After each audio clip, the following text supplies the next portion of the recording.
Katrín Oddsdóttir næst og ég loka mælendaskrá þennan lið á meðan hún talar. Gjörðu svo vel. Já, kæru vinir og kæra sénefnd, takk fyrir þessar tillögur. Það voru tvær svona beina spurningar ef ég skildi rétt sem komið fram í erindi varaformanns sem hún bað okkur að koma með athugasemdir við. Og annars vegar þá vil ég bara fyrir mig segja að ég fagna því alltaf þegar það verið að taka út þetta leppunar orðalag varðandi forsetann. Þannig að mér finnst þetta til bóta þarna sé sagt ráðherra, ef að ráðherra sá sem virsulega hefur haft valdið. En auðvitað hefur forseti sitt málfrelsi og það er bara spurning hvort að það þarf að skilgreina þetta einhvern veginn í stjórnarskránni eða greinargerð að það sé þá bara ætlunin að það sé ekki bindandi sem hann segir utanríkismál. Þetta er svolítið svona loðið allt saman. Ég veit ekki alveg hvernig best að gera þetta en ég segi frábært að það sé búið að taka út einhvers konar gervivald. Gott hjá ykkur.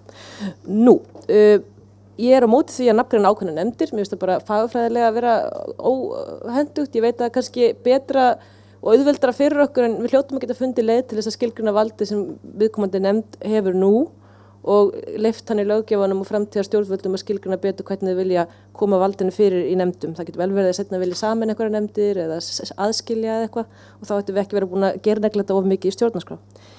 En nú kemur stóri breytingatillögukaflinn í mínu máli. Ég ætla að bera fram 2 breytingatillögur hér og hef sendt ykkur þær báðar í tölvupósti en önnur þeirra er prentuð og komin á borðið. Sú fyrri lýtur að 1. grein utanríkiskaflans og hún er borin fram af mér ásamt Silju Báru Ómarsdóttur og segir sem sagt í 3. málsgrein, ef þið viljið fletta með þangað, í þessari frábæru nýju viðbót sem ég þakka ykkur ásamlega fyrir að hafa sett inn, að ákvörðun stuðning við hernaðaraðgerðir skal háð samþykki Alþingis. Ég væri enn glaðari og stoltari ef þetta myndi hljóma svona. Ákvörðun stuðning við hernaðaraðgerðir skal háð samþykki 2/3 atkvæða á Alþingi. Og það er mín formulega breytingatillaga mín og Silju. Nú, önnur breytingatillaga sem ég ætla að fá að lesa yfir hérna með ykkur varðar 3. greinina og hún er lögð fram af mér ásamt Líð Árnasyni og hún er sem sagt önnur málsgrein 3. greinar sem fjallar framsal ríkisvaldsins. Ég deili nefnilega að vissu leyti áhyggjum Péturs og fleirum og ég vil bara tileinka þessa breytingatillögu mömmu minni sem sagði hvað það að gera? Er það bara svo komum ykkur beint í Evrópusambandið? Þarna fíflun ykkar. Og ég held að það sé ekki það sem við erum að gera. Við erum að reyna að sýna einhvers konar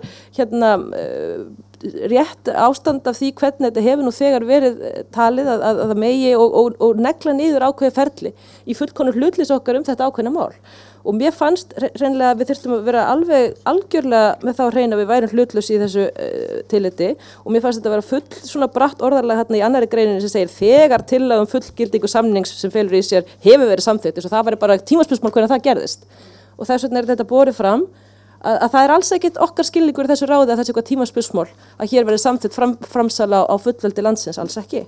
Þannig að þá vildum við frekar að þetta myndi orðast á eftirfarandi hátt.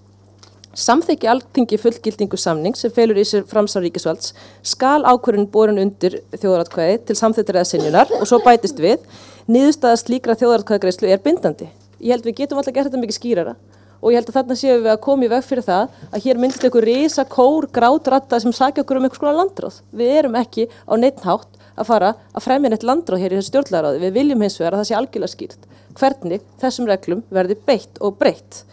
Og hafandi sagt það, þá styð ég líka ef að Pétur leggur fram breytingatillögu það þurfi 2/3 Alþingis til þess að framselja slíkt vald, þá myndi ég styðja slíka tillögu.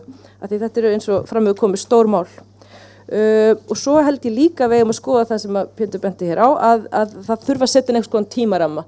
Ég myndi leggja til að það myndi bara svona óhugsuðu máli, það væri þarna einhverjir 6-9 mánuðir eða eitthvað slíkt sem þið myndu þá setja inn og ég get komið með ykkur skriflega til ef það er betra en ég get líka bara eftirlátið ykkur að útfæra það því ég treysti ykkur svo vel. Takk.